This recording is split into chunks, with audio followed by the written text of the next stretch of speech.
Boa noite a todas as pessoas que estão aqui nos acompanhando. Esse é o nosso terceiro encontro aqui na TV Portal Favelas sobre saúde mental nas favelas e periferias. Hoje nós vamos discutir, conversar, ouvir nossos convidados, dialogar também com as pessoas que estão nos acompanhando no YouTube. Nós vamos falar sobre a questão da saúde mental de crianças e adolescentes nesse momento da pandemia. De que maneira que as crianças e adolescentes nas comunidades, nas favelas, estão vivendo esse momento que já se estende agora por um ano inteiro, onde não apenas existe uma situação de desamparo, uma situação de medo, uma situação de pessoas que são familiares que são atingidos pela doença, muitas vezes com resultados muito trágicos, e de que maneira que isso afeta a vida tanto das crianças quanto dos adolescentes. Nós temos hoje uma situação no Brasil que todos sabem que é uma situação de descontrole em relação à pandemia do Covid. Então, acho que não adianta muito dourar a pílula, porque nós estamos vivendo uma situação que é muito grave, nós estamos, em muitos estados do Brasil, a cobertura e o atendimento na rede hospitalar está muito próximo do esgotamento e do colapso. O Brasil é um dos países que mais retarda a vacinação. Nós estamos vacinando de 5% a 6% da população até esse momento. Já passamos de 300 mil mortos, 300 mil óbitos por conta da pandemia. A nossa taxa de disseminação do vírus ela é altíssima, uma das mais altas do mundo. Segundo um estudo inglês do Imperial College, em muitos momentos dessas últimas semanas, tem sido a taxa de transmissão mais rápida do mundo, ou seja, há uma situação de absoluto descontrole. Entretanto, nós temos um sistema de saúde que é forte, que foi construído ao longo de 30 anos, que é o SUS. Temos um sistema de assistência social que é extremamente potente. Nós temos políticas sociais que vinham sendo construídas a partir da Constituição de 88 e que estão enfrentando agora, desde 2016, um processo de estagnação e mesmo um processo de destruição dessas políticas. Então, a primeira, eu tenho que dar esse cenário porque a gente tem que pensar também que as crianças e adolescentes elas são pessoas que observam esse cenário, que são diretamente afetadas pelo sentimento de insegurança dos seus pais, dos adultos responsáveis, dos pais e das pessoas responsáveis. Para nós, no campo da saúde mental, essa figura do adulto de referência da criança, ela é decisiva. Pode ser pai, mãe, avó, tio, ou uma pessoa muito próxima. Então, as crianças se miram também nos adultos e percebem, e tem que perceber mesmo, que o momento é um momento de cuidado e de dificuldade. É bom que as crianças também percebam que as coisas podem avançar no sentido de uma maior proteção, de uma vacinação maior da população e de um cuidado maior. Que as crianças sejam devidamente informadas, crianças e adolescentes, da importância do isolamento social, da importância das medidas de autocuidado, de higiene, etc. Então, nós temos que pensar também que a proteção à saúde mental das crianças nesse contexto significa também ter com elas uma relação de muita, digamos assim, de muita serenidade, não é? E de compartilhamento da situação que está ocorrendo. Agora, é claro que as crianças sofrem, por exemplo, com as as medidas que são necessárias de serem tomadas numa situação de catástrofe sanitária como essa. Por exemplo, o isolamento social, ficarem restritas à sua casa, não poderem encontrar os seus amigos, abraçar. As crianças vivem uma situação de sociabilidade que é uma sociabilidade muito intensa, né? Por mais que elas gostem de viver e conheçam bastante bem esse mundo digital, esse mundo dos contatos remotos, a criança gosta do contato muito próximo e ela está sendo obrigada a ter essa situação restrita. Eu queria, portanto, dizer o seguinte, que isso nós temos que aprender a cada momento. Ninguém imaginava que a pandemia ia durar tanto tempo e vai durar mais tempo ainda, e, portanto, assim como essa introdução que eu queria nesse momento, eu acho que, falando como pessoa do campo da saúde mental, nós vamos ter que aprender a cada dia a lidar com essa situação do sofrimento psíquico dos adultos e do sofrimento psíquico das crianças. Mas saber também que é uma situação onde a solidariedade, e especialmente a serenidade, a franqueza, a clareza na transmissão para as crianças das medidas que têm que ser tomadas, elas vão trazer para a criança segurança, de saber também que os adultos estão enfrentando esse momento turbulento, difícil, trágico, mas estão enfrentando, tentando manter a sua serenidade. Eu vou começar assim, e para poder apresentar aqui com uma satisfação imensa e um orgulho muito grande, pessoas que você já, quem é aqui do Portal Favelas, obviamente já conhece, que é a Patrícia Félix, uma pessoa que tem um trabalho extraordinário, eu vou passar para ela em seguida, tem um trabalho extraordinário como pessoa que faz parte dos conselhos tutelares, uma militante histórica dos direitos de crianças e adolescentes, uma militante histórica da defesa das crianças e adolescentes aqui na nossa cidade e na região metropolitana do Rio de Janeiro. Uma pessoa que é assim, extremamente importante nesse debate sobre saúde mental e bem-estar de crianças e adolescentes. Os outros convidados eu vou apresentando a cada momento, tá certo? Mas a Patrícia não é uma convidada nesse programa. A Patrícia, ela está também apresentando o programa e estará ao longo de todo o programa dialogando com os nossos convidados. Patrícia, com a palavra, então.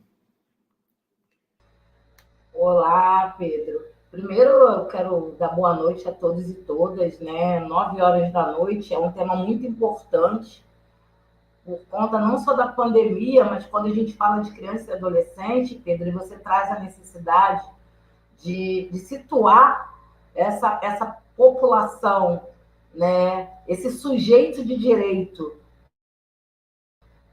nas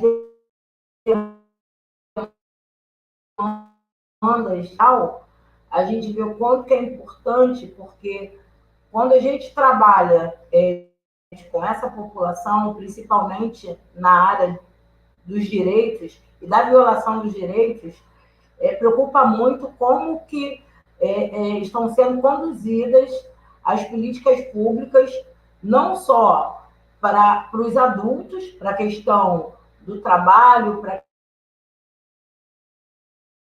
a situação que as crianças se encontram, né? Então, para você ter uma ideia, eu estou lotada no Conselho Zona Sul, na Zona Sul do Rio de Janeiro, né?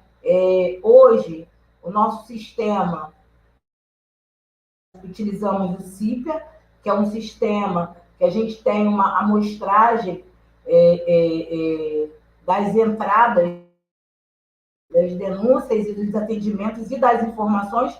Hoje, de março a março, nós estamos em averiguação com quase 400 denúncias.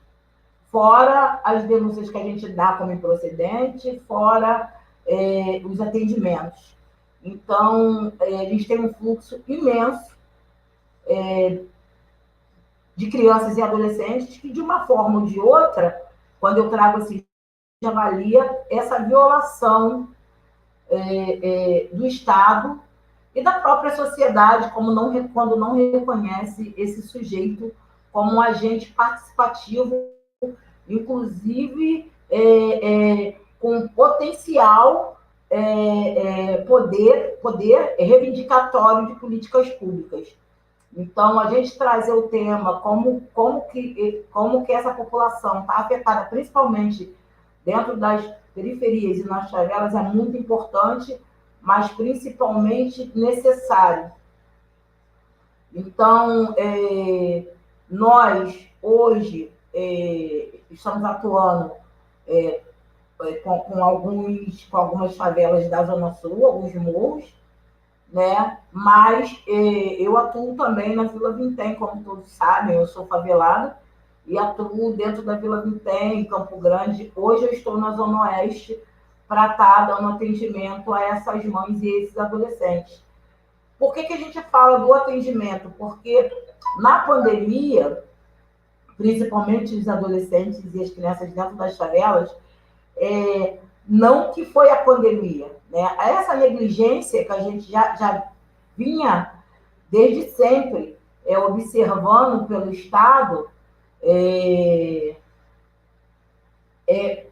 então, que a gente vinha observando que o Estado ele sempre cometeu, eu acho que com a pandemia isso se agrava e a cena é real, né? Sendo que para fora. Então, quando a gente fala da questão que vai afundir psicologicamente essa criança, a questão do saneamento básico, uma crise de água, né? No pico da pandemia, a questão da habitação. Hoje nós temos famílias que estão sendo despejadas porque não teve o auxílio, e essas crianças estão morando na rua com esses pais. E isso, de uma certa forma, afeta esse cidadão de direito, e é muito importante a gente estar trazendo esse tema, né? E a pandemia, ela excluiu a criança, mas quando a gente viu, né, em alguns casos na Europa, que a maioria eram idosos, as vítimas eram idosos, a gente tem que lembrar que aqui no Brasil, a segurança alimentar das crianças da primeira infância, principalmente crianças que estão em creche, não são respeitadas. Né? Nós tivemos, o ano passado, um corte da merenda escolar das creches. Então, como que a gente vai falar de saúde mental para criança e adolescente quando a gente tem um Estado tão negligente com essa população que a gente fala que é o futuro do nosso país, né? Então, mais uma vez, a pandemia reforça quem pode viver e quem pode morrer. Quem vai ser o órfão, quem não vai ser o órfão dessa pandemia. Infelizmente, essa mazela vai em cima, vai um aumento significante com essa criança, com esse adolescente, principalmente da favela. E sem contar com as outras mazelas, né, Pedro? De março até hoje, eu já auxiliei, infelizmente, quatro funerais de feminicídio. E esses feminicídios foram praticados na frente dessas crianças. Hoje, o negligenciador ou violador de direitos está em casa com essa criança. E muitas vezes está em casa sem trabalho, sem perspectiva, sem ter o que comer. E aí, infelizmente, os nossos são os mais vulneráveis. Então, por isso é muito importante. É um prazer estar aqui com os nossos convidados da noite. É um prazer estar aqui no Portal Favelas, mais uma vez, como apresentadora e como colaboradora da TV, porque o papo é sério, é importante, e a gente tem que trazer essa temática assim. E boa noite, pessoal. Obrigado, Patrícia. Então, o papo é sério. É isso mesmo que eu vou chamar a atenção para duas coisas. Primeiro, esse número muito grande de denúncias de situações de violência contra crianças e adolescentes. Eu acho que isso é uma situação que está ocorrendo no período da pandemia, e eu acho que, sem dúvida, é um tema do qual nós não podemos fugir quando vamos discutir saúde mental de crianças e adolescentes no período da pandemia. E a Patrícia traz uma outra questão, além de várias outras, né? Fala da negligência do governo, mas ela traz a questão que é terrível a gente mostrar como essa é uma questão central nesse momento, que é a questão da fome. Na verdade, está retornando a situação da insegurança alimentar, e isso, obviamente, a insegurança alimentar afeta o bem-estar e a saúde mental como alguma coisa que está associado a esse período tão difícil que nós estamos vivendo em nosso país. Agora, é importante discutir também, ter um pouco mais de informação qualificada sobre a questão do Covid-19 e as crianças e adolescentes, né? Nós sabemos que a população idosa, adulta, a população com comorbidades tem uma susceptibilidade maior a formas graves do Covid, né, da doença.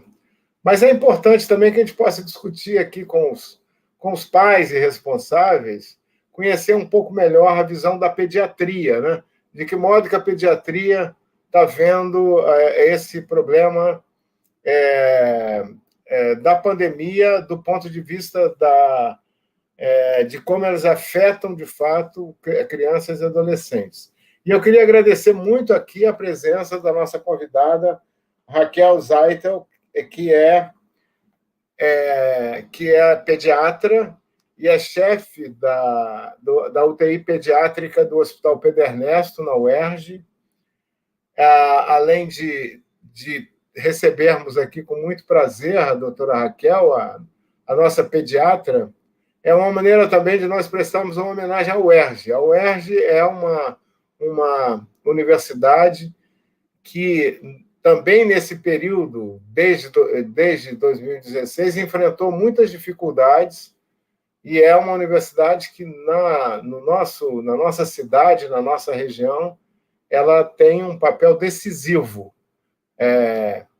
E aí a Raquel, ela como uma pediatra, ela, não sei se ela está com problemas de conexão, eu vou passar a palavra a ela para ela fazer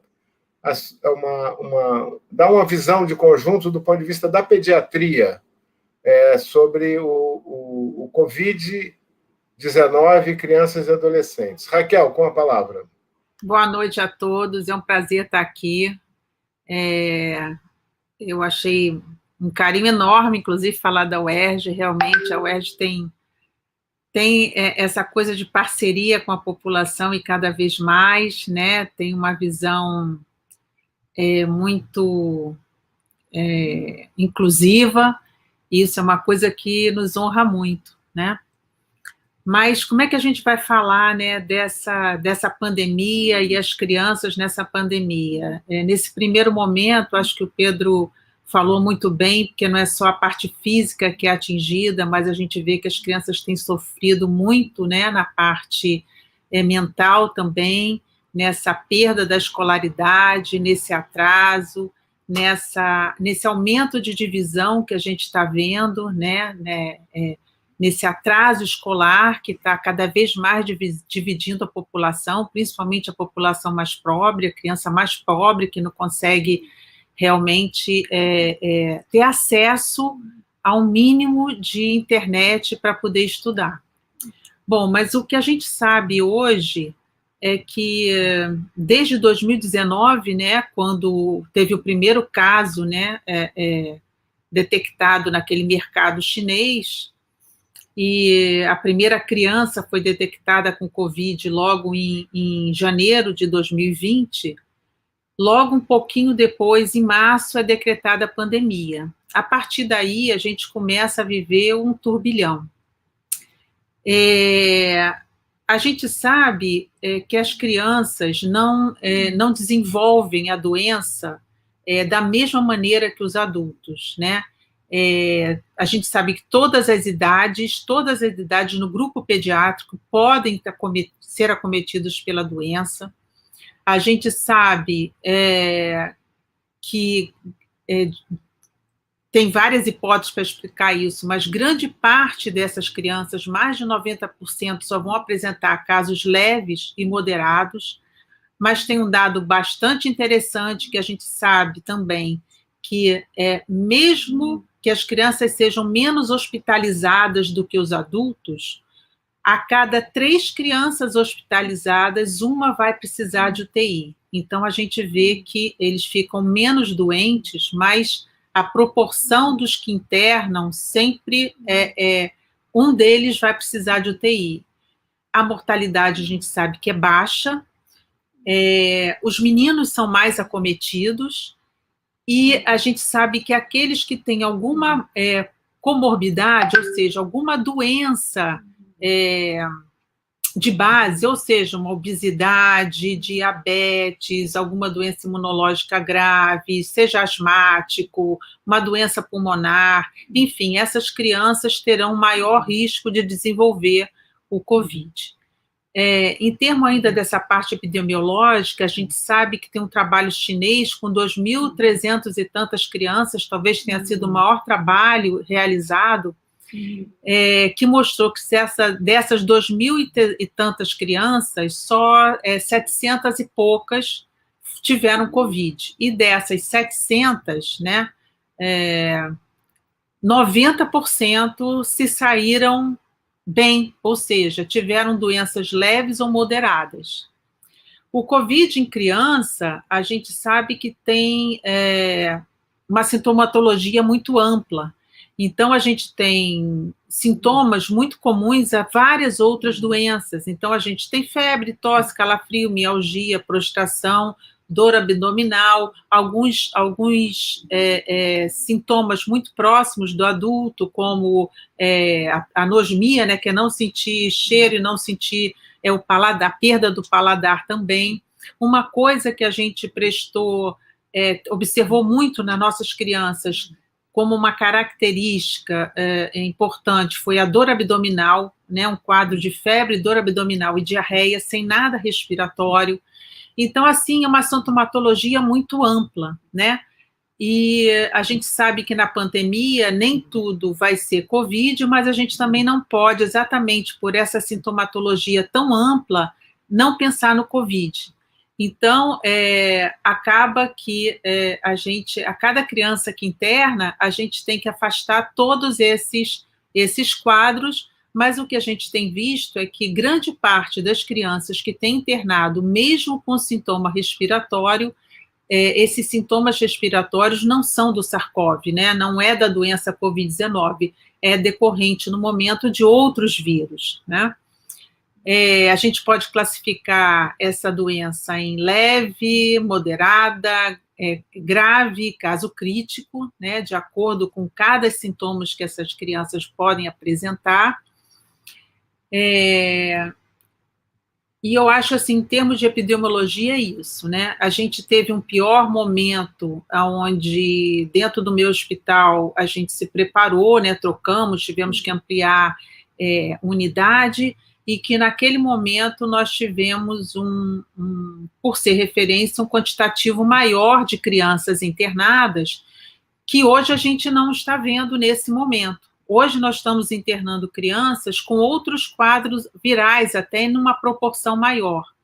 Nossa preocupação é exatamente com esse aumento que a gente está observando agora, e sabendo que as crianças normalmente são acometidas dentro do ambiente doméstico, como a gente vai começar a perceber novamente essas internações. Se vai ter um outro paradigma, um número maior de crianças internadas, se vai ficar nisso mesmo, se essa onda de outras infecções virais que a gente via em maio, junho, agosto, a gente está vendo um pouco mais cedo, porque a circulação das pessoas aumentou, então os vírus que a gente presenciava dentro dos quadros de internação começaram a chegar mais cedo.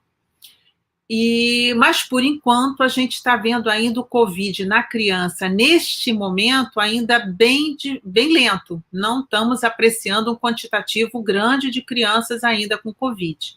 Temos notícia, né, de outros estados, como o Distrito Federal, alguns casos em Minas, que tiveram aí um aumento de crianças dentro daquilo até que eles tiveram no pior momento, que foi aquele período de até dezembro, setembro a dezembro, como a gente teve bastante casos aqui também.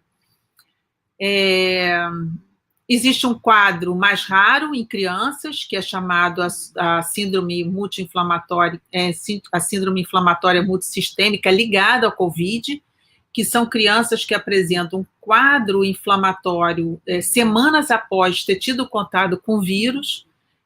É um caso raro. Como a UERJ foi referência, nós tivemos 16 casos nesse sentido, que são acompanhados até hoje, e que foi um quadro observado de forma rara, mas no mundo inteiro. Não sabemos agora, é o que eu falei, como as coisas vão se comportar. A gente ainda não tem uma liberação para vacina nas crianças, né? E a gente sabe que vacinar só não vai ser suficiente. Não adianta a gente vacinar nesse primeiro momento se a gente não mantiver o isolamento, o uso de máscara, né, a lavagem de mão. E eu acho que é isso que a gente está preconizando no momento, né? A gente não pode... a gente sabe hoje que 90% das crianças têm casos leves, mas que as crianças podem ter casos graves, sim. Então, a gente tem que cuidar como a gente cuida da maioria dos idosos, como a gente cuida da população em geral, porque a gente, na verdade, não sabe nem o papel da criança muito bem nesse link de transmissão. Então, é isso, né? Eu fico aqui para maiores explicações ou para tirar outras dúvidas, né? Obrigado, Raquel. Muito, muito, muito claro, muito importante essas informações. Tem um componente assim que nos tranquiliza, que, de fato, as crianças são muito menos afetadas pelo Covid. Quando são afetadas, são casos leves. Isso é a boa notícia, mas eu acho que é preciso também... Eu acho que é preciso também ficar atento, como a Raquel falou, porque também as crianças podem, especialmente as adolescentes e tal, serem afetadas, e quando tem também comorbidade, né, quando tem outros problemas de saúde, também ser afetado.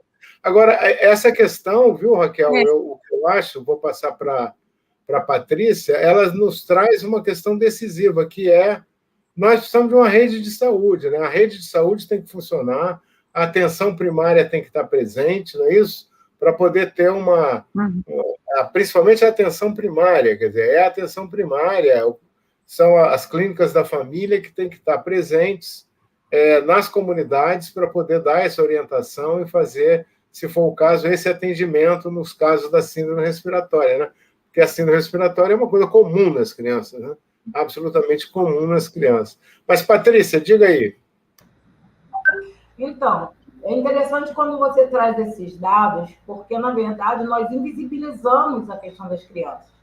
Nós focamos muito na questão dos idosos, né? E deixamos um pouco de lado o papel, esse número de crianças. E hoje a gente percebe que tem crianças que estão vindo a óbito, sim, né? Esperamos que não venha um número como os adultos, mas a gente sabe. E quando a gente fala de criança de favela e de comunidade, a gente tem um agravante que o sistema de assistência hoje no Brasil, hoje no Rio de Janeiro, principalmente, a gente está sucateado, né? Eu, por exemplo, estou desde o dia 24 de fevereiro sem combustível. Então, se eu tenho uma denúncia e tem que fiscalizar e tem que requisitar um atendimento de saúde de emergência para uma criança ou para um adolescente, eu não tenho profissionais dentro do Conselho Tutelar para me dar esse respaldo, tanto administrativamente quanto para a locomoção. Então, assim, é muito cruel quando a gente pega uma parte que está sendo negligenciada e o sucateamento para olhar, e quando você fala da saúde primária, para olhar e para executar os serviços, né? Então, assim, quando a gente tem a pandemia e a gente tem, no meio disso tudo, uma estrutura onde que as pessoas estão forçando o tempo todo de volta às aulas, a gente sabe o porquê, que é o interesse do capital. Na verdade, nós tivemos essa semana a questão dos programas de atendimento por conta da emergência, por conta dos 3.000 mortos diários. A gente sabe que não dá mais para a gente voltar atrás. Então, hoje, a gente começa a falar de vacinação em massa, de 1 milhão de vacinas, que a gente sabe que isso não vai acontecer. Mas, ao mesmo tempo, as pessoas estão passando fome. Nós temos mães, nós estamos com mães que estão deixando seus filhos para trabalhar em outro município. E alguns conselheiros tutelares estão criminalizando essa mãe porque é abandono de incapaz. Então, quando a gente vai falar da questão do bem-estar psicossocial dessa criança, no meio de uma pandemia, eu costumo falar, Pedro e Raquel, que no Brasil é muito difícil ser criança. Nós nos acostumamos a pular criança nas calçadas do centro da cidade, coisa que nós não observamos em outros países, né? Então, a criança, além de ela ser negligenciada, aí eu falo socialmente, a gente tem essa questão também do aparelhamento, do sucateamento, e aí quando a gente fala da atenção primária e do serviço social,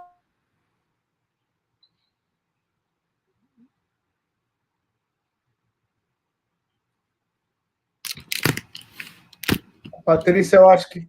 Bom, ela está tendo um problema lá de conexão. Quando ela voltar, ela completa. Eu queria. Então, ela congelou. Daqui a pouco ela retorna. Eu queria, então. Patrícia, quer terminar? Só para concluir. Só para concluir. Então, quando a Raquel traz esses dados. E aí, quando você vê uma política, como você falou, a gente não vê as crianças na favela na verdade, a gente não vê ninguém com máscara. E no começo da pandemia, eu lembro que nós começamos a fazer campanha com as crianças e como que elas absorvem. E elas são obedientes.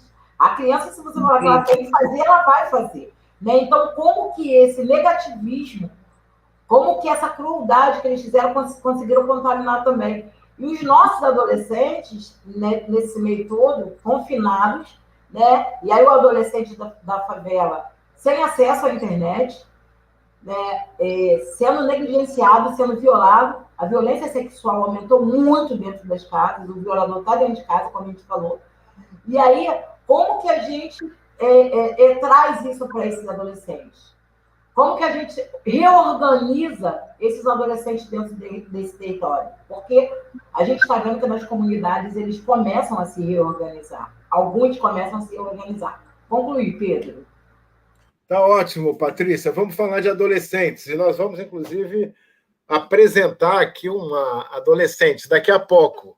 Uma adolescente que está fazendo um trabalho muito interessante numa comunidade, que é um trabalho justamente de promoção de saúde mental, que é o que vale, né? Que é uma coisa super importante. Mas antes, eu queria trazer aqui um depoimento muito importante do Marcos Jordão. O Marcos Jordão, ele é um psicólogo e ele trabalha no CAPSI Heitor Villa-Lobos, lá de Madureira, que atende diversas comunidades.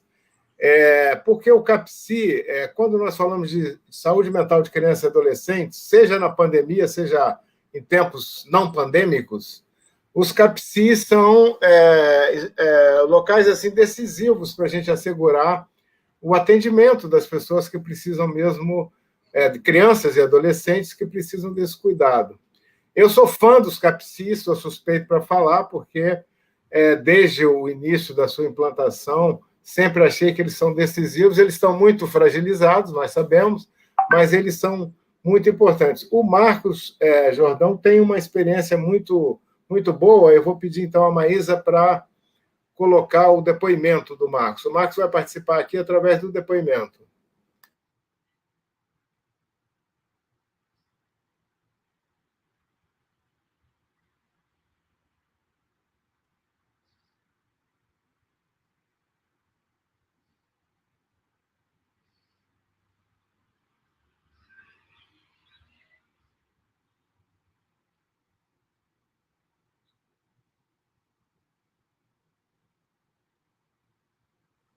Olá, saudação a todos.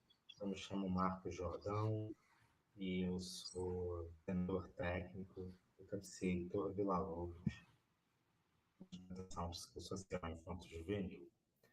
Só para vocês entenderem um pouco, né, os CAPs são serviços ofertados pelo SUS que prestam assistência a pessoas que necessitam de cuidados em decorrência aí do intenso sofrimento psíquico e as suas, às vezes, graves manifestações. Em sua modalidade aí, como CAPCI, a gente está falando então de uma atenção voltada ao público infanto-juvenil, né, crianças e adolescentes, considerando aí os transtornos mentais que podem ocorrer nessa faixa etária e também os processos que levam ao sofrimento, como a precariedade das relações e as condições também precárias socioeconômicas. A gente pode estar falando também das múltiplas. Então, o que nos interessa aqui a tratar, né, também é como a vida dessas pessoas, né, ela pode ser marcada aí desde cedo pelo estigma, né, do transtorno mental e também, em conjunção com isso, pelos efeitos aí, pela expressão, né, do racismo, do sexismo, pela orientação sexual, sobre o capacitismo e outras tantas formas de ação social e de exclusão. O CAPCI em que eu trabalho, o Heitor Villa-Lobos, ele fica no bairro de Madureira, né? Ele é responsável pela assistência ao público infanto-juvenil e os seus familiares em um determinado número de bairros da zona norte do Rio de Janeiro. Então a gente está falando aí de bairros, né, que vão de um eixo aí, para quem conhece o Rio de Janeiro, da Pavuna a Vista Alegre e de Irajá até Madureira. Então, atendemos, assim, várias pessoas que também residem nas favelas aqui da Zona Norte do Rio, né? Um exemplo disso é o Complexo do Chapadão, as comunidades ali do entorno de Acari, de Costa Barros, da Serrinha, se a gente for falar mais aqui de Madureira, Vaz Lobo, do Cajueiro e outros lugares, né? Tem uma infinidade que eu não conseguiria nem reproduzir aqui. Para falar um pouco, né, e dar alguns exemplos, né, sobre a pandemia, né, eu gostaria de destacar algumas das muitas dificuldades aí que a gente viu a população enfrentando, que tem implicações aí também para crianças e adolescentes, né, a gente tá falando, né, de um momento aí de muita desesperança, de muitas mortes, né, de muitas notícias aí que impactam a nossa saúde mental. Eu queria destacar, né, que o público, né, que a gente está falando do CAPCI, tem muitas dificuldades, né, reais aí em sua vida. A gente está falando de crianças autistas, adolescentes, né, que convivem aí com esquizofrenia. A gente está falando de um público realmente de agravos aí de saúde mental, né, que fazem tentativas de suicídio, né, crianças e adolescentes, né, crianças também estão tentando suicídio, a gente tem começado a receber isso no CAPCI. Então, um ponto interessante, né, que a gente foi vendo, né, e foi recolhendo, né, o quanto que é difícil, né, essas pessoas têm dificuldades reais, assim, inclusive, para cuidar, né, da sua própria saúde, em termos de proteção, no sentido que é um público que tem dificuldades reais de se adequar ao uso de máscaras, né, de manter a distância necessária aí para sua proteção. A gente foi adotando aí várias formas de conversar com esse público até que eles pudessem se adaptar a isso. A gente, logo no início da pandemia, aí, foi adotando atendimentos em modalidade remota. Isso, infelizmente, assim, não é para todos, né? Alguns casos, né, como os que eu citei aqui, pedem nossa presença real para que esse cuidado, né, e as ofertas terapêuticas funcionem com esse público. A gente viu também que muitos processos, né, no qual a gente vinha aí com crianças e adolescentes tiveram sua interrupção. Projetos de inclusão de adolescentes e crianças que nunca estiveram ou que, em razão do seu adoecimento, interromperam esse processo de permanência nas escolas, né? Outros caminhavam aí no processo, né, de inclusão em dispositivos de arte, cultura, esporte, como atividades que são capazes de gerar bem-estar, né, em saúde mental e permitem maior sociabilidade, o sentimento de pertencer a algum grupo e favorecem aí a sua inclusão social, que é o grande foco, né, dos CAPCs também. E a gente observou também que tem chegado para a gente casos cada vez mais agravados, né, de pacientes aí que tiveram uma demanda reprimida, né, ficaram esperando por um longo tempo, né, esperando que a pandemia fosse passar. Isso não foi uma realidade, né, e seus aí procuraram um pouco mais tarde seus responsáveis pelo cuidado de saúde mental, e isso impactou, agravou os casos. Poderia citar várias outras coisas, mas no momento o tempo não nos permite isso, e eu agradeço aí a participação. Muito obrigado.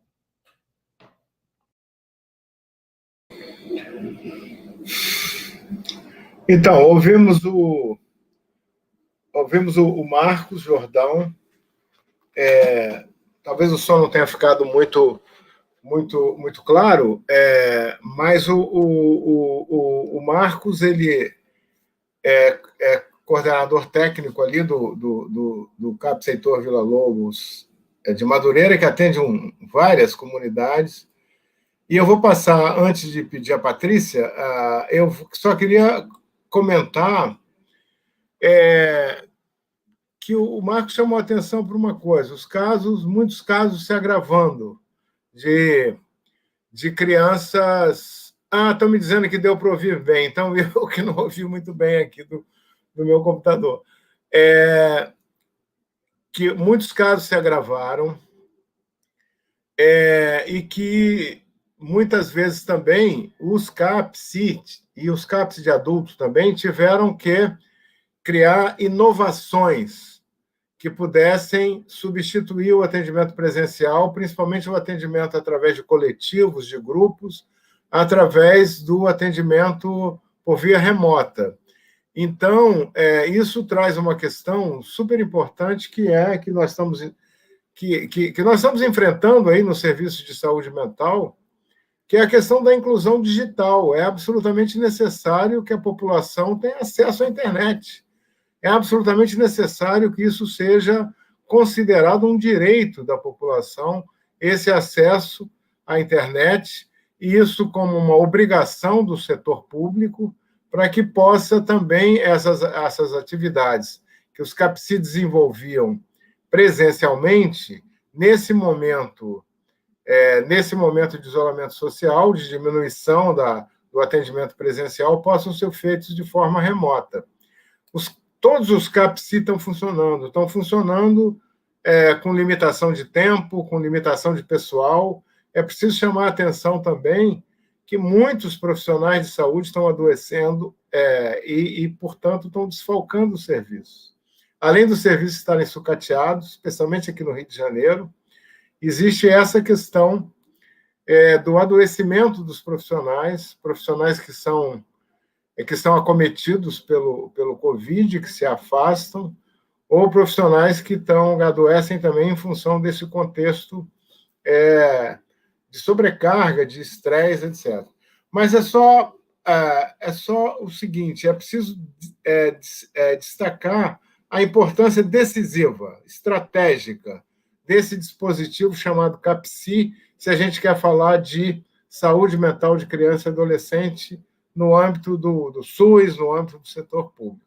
É assim que eu vejo. Não sei o que a a Patrícia Félix pensa sobre isso, ela acompanha, na sua função também de conselheira tutelar, esse serviço. Vou perguntar à Patrícia para comentar um pouco essa fala do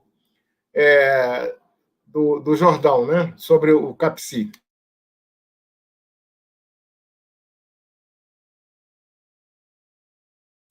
Meu som, abri o microfone. É muito interessante quando o Jordão ele traz essa instituição tão valiosa. Eu também sou suspeita para falar do CAPCI, são nossos parceiros dentro do sistema de garantia de direitos. Hoje, trabalhar sem o CAPCI, sem o apoio do CAPS,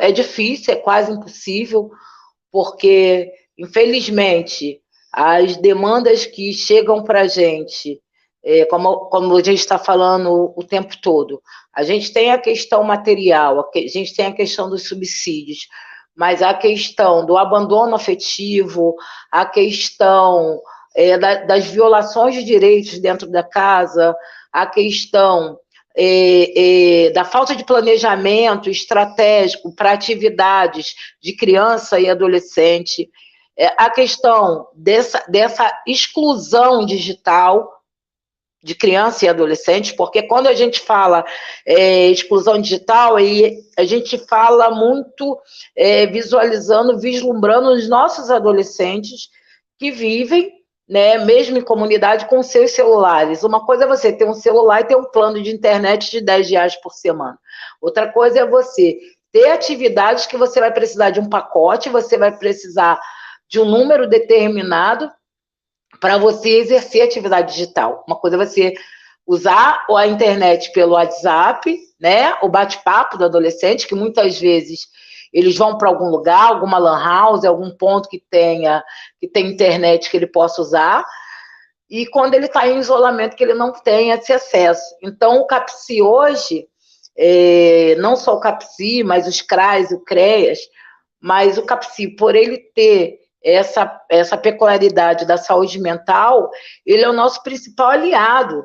E eu temo muito também pelo CAPCI, porque talvez não é o momento agora, mas é o momento porque nós são profissionais que estão sendo ameaçados o tempo todo, de redução, de corte, então o tempo todo. E a demanda aumenta de um lado, da questão da violência mesmo psicológica com essas crianças e adolescentes, o luto, porque nós temos crianças que estão vendo seus pais, seus avós, seus tios, né, e não estão entendendo, porque o luto por um adulto, a morte por adulto é de uma forma, vocês sabem disso melhor do que eu, que são da área, mas para a criança é uma outra reação, né, que muitas vezes ela não consegue verbalizar, e essa criança ela está sendo ceifada do direito de participar e ter uma saúde mental de qualidade, porque o Pedro, eu quero falar aqui para a galera que está assistindo, se teve uma coisa que a pandemia trouxe e demonstrou, é que o SUS é importante, que nossos profissionais estão tirando leite de pedra. Quando você vê os profissionais em determinados países com equipamentos de segurança, no Japão, os médicos andavam com fralda. Os nossos aqui, eles deram para os nossos máscaras de esteticista para fazer o atendimento. Foi um escândalo no começo da pandemia. E esse pessoal da saúde mental, eles resistiram. Então, quando a gente fala de fortalecer o SUS e fortalecer o sistema de garantia, os CAPCIs, o quanto é importante. E com a precarização da população, Pedro, isso é bom a gente falar, com a precarização, o poder aquisitivo de contratação da rede privada, ele vai cair. Hoje nós temos crianças que estão migrando da escola privada para ir para a escola pública porque os pais estão perdendo emprego. E aí, quando os pais chegam no conselho tutelar e falam assim, eu não consigo pagar o plano de saúde do meu filho, mais, ou da escola privada, eu falo, meu amigo, a gente tem que juntar forças e tentar fortalecer o Estado, mas as instituições estatais, mas fortalecer os seus profissionais. Porque até então, quando você tem determinados atendimentos que acha que é para uma população pobre, não se valoriza. Só que hoje o CAPSI, pelo menos na área que eu atuo, ele está pegando todas as classes sociais, porque as pessoas estão precarizadas sim. Então é um momento da gente pegar esses formadores de opinião que estão voltando a utilizar o serviço público, que vão ter que voltar a utilizar pela precarização do trabalho, infelizmente, ou felizmente, e fortalecer esse serviço público. Então, eu sou fã do CAPSI, eu tenho companheiros no CAPSI, a nível de Rio de Janeiro, são profissionais que têm um comprometimento, sim, com os atendimentos, e que trabalho bonito que esse pessoal faz, que trabalho bonito que esse pessoal faz junto com os conselhos tutelares, junto com o CRAS, a disposição que os CAPSIs têm é uma coisa incrível, incrível. Obrigado, Eu não podia deixar de falar isso, que o Leandro está aí, tem uma galera assistindo a gente. Excelente, é isso mesmo. A gente tem que fortalecer os CAPSI. Tem uma pergunta, eu vou passar agora, nós vamos ouvir um depoimento, um vídeo da Lua Oliveira. E, aliás, antes de começar o vídeo, só lembrar que uma das pessoas que está nos assistindo no YouTube fez justamente uma pergunta sobre como os serviços de saúde podem se articular com os serviços, com as escolas para a questão da promoção da saúde mental. Isso é decisivo. É decisivo. Se articular com a atenção primária, articular com o CAPSI, articular com as escolas. E aí nós vamos passar um vídeo que sei que todos vão adorar, que vai ser o vídeo da experiência da Lua Oliveira, dali do Tabajaras Cabritos. Pode passar, então, Maísa.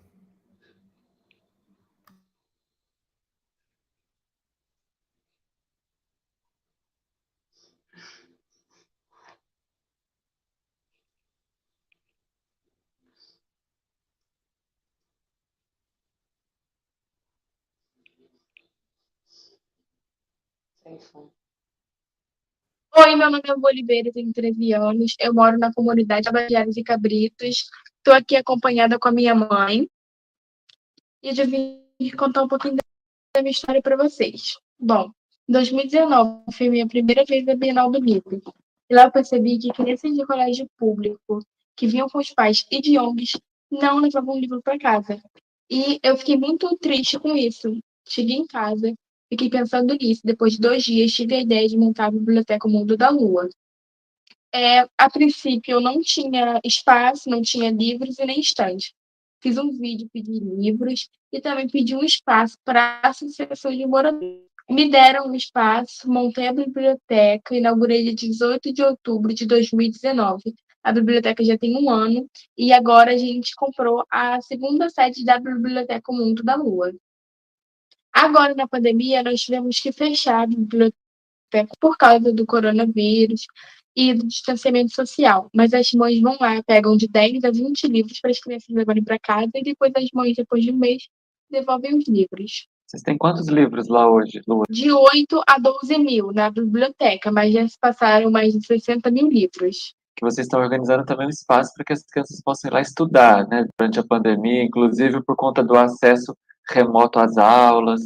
Na nossa nova sede da Biblioteca Mundo da Lua, nós vamos ter uma salinha onde eu vou ajudar as crianças que estão no 1º, 2º, 3º ano, porque eu já estou no 8º, e vamos ter professores auxiliando as crianças e voluntários. Vai ter algum lugar que elas possam acessar a internet lá, era isso? Uma pessoa prometeu um laptop, o laptop está chegando para as crianças poderem pesquisar. Temos uma impressora para as crianças imprimir trabalho de escola, e tudo mais. E o Wi-Fi da biblioteca. Nós queremos trazer o reforço para as crianças aqui para ajudar. Por causa do coronavírus, As crianças não estão nem fazendo aula, porque tem mãe que não tem tempo de ir lá, sentar com o filho, estudar.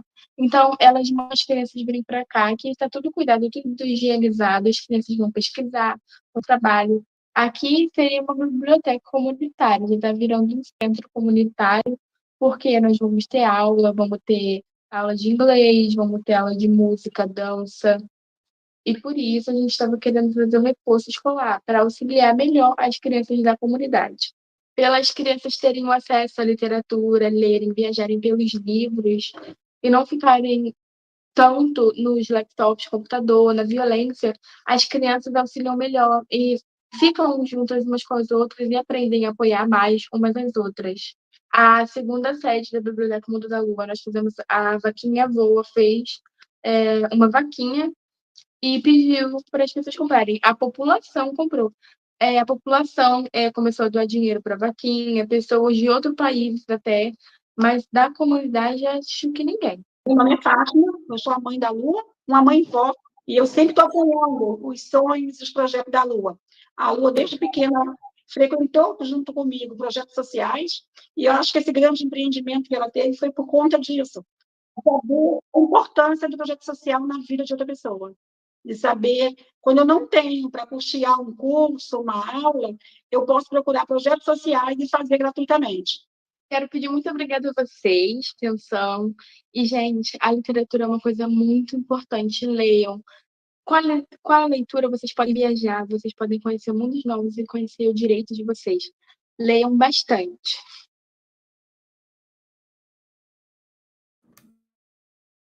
É isso aí, Lua. Sensacional. Ela é sensacional. Promoção de saúde mental, protagonismo juvenil.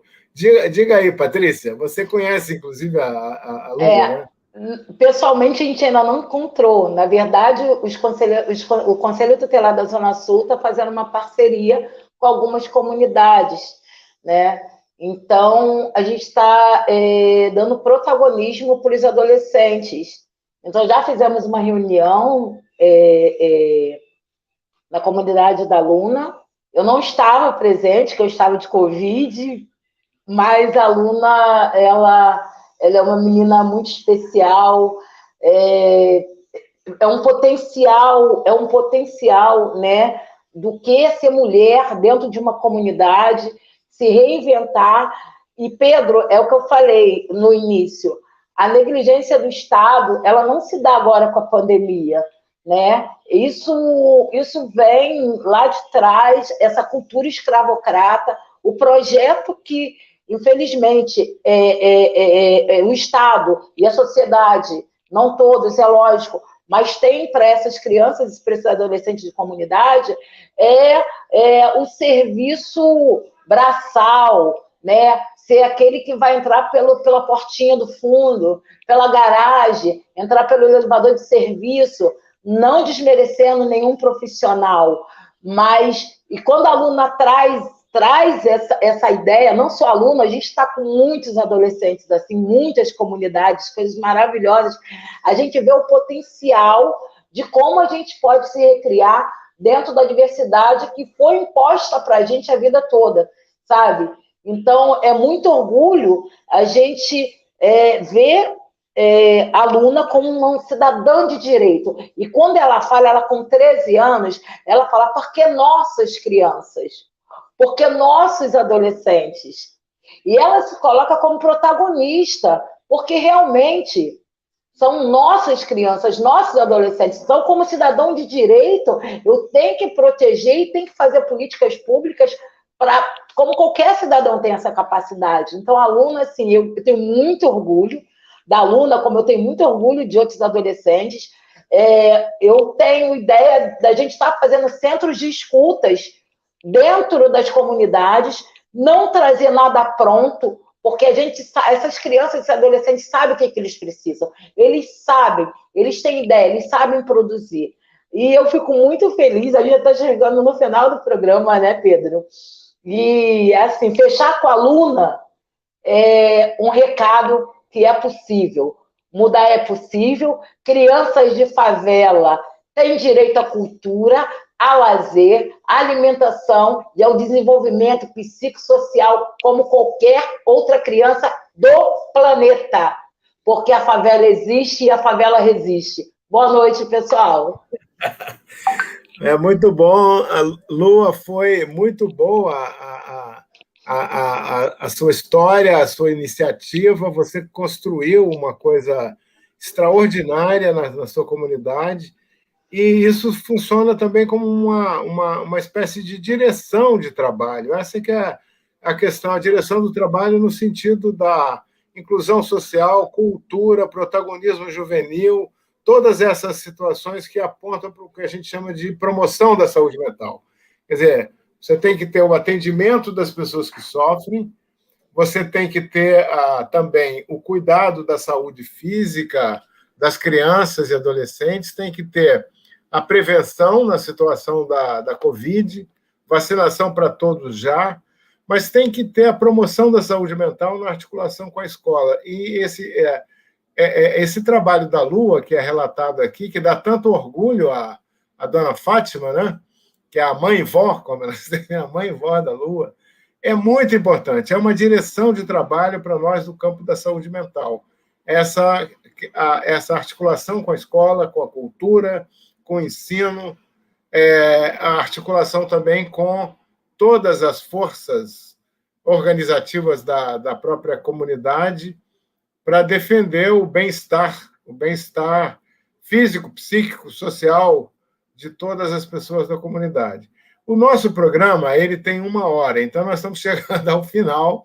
É claro que falar de saúde mental em favelas e comunidades e falar de crianças e adolescentes é extremamente difícil de reduzir num tempo tão curto. Queria agradecer aqui o trabalho a presença, né, da Raquel, a participação da Patrícia dividindo aqui a coordenação do programa. Queria também, mais uma vez, falar da Lua, do trabalho excelente que a gente viu, do Leandro, que quem estava ali fazendo a entrevista com a Lua. O Leandro é do Capci Carinha, ali, o Capci ali do campus da Praia Vermelha. Viva o campus da Praia Vermelha, salve o campus da Praia Vermelha, salvemos o campus da Praia Vermelha. E falar também do Marcos, lá do Capci Heitor Villa-Lobos. Eu acho que a gente teve um programa muito bom com essas limitações do tempo. Mas vamos seguir adiante, porque esse programa... Queria agradecer a presença aqui do Álvaro, que comentou várias coisas, o Álvaro Maciel, aqui da TV Portal Favelas, que é a pessoa que nos apoia aqui nesse programa, é uma espécie de sustentação aqui desse programa Saúde Mental nas favelas e periferias, e convidar a todos, agradecer já a todas as pessoas e convidar a todos para no dia 22 de abril, quinta-feira, no mesmo horário e canal, nós teremos mais um programa de saúde mental nas favelas e periferias. Então, obrigado, Patrícia, obrigado, Raquel, obrigado a todas as pessoas que nos acompanharam, tá? E nós vamos ficar por aqui. Vacinação para todos, inclusão digital para todos, cuidem-se, uso de máscaras e isolamento social, e vamos fazer com que a gente consiga enfrentar essa tragédia sanitária e social que o nosso país está vivendo, através da solidariedade, através da criatividade, e seguindo essa direção da solidariedade e da força que a gente vê emergir de todas as comunidades. Então, um grande abraço para todos. Nós chegamos ao final do nosso tempo. Tá? Obrigado a todos que nos assistiram aí pelo YouTube. Um grande abraço.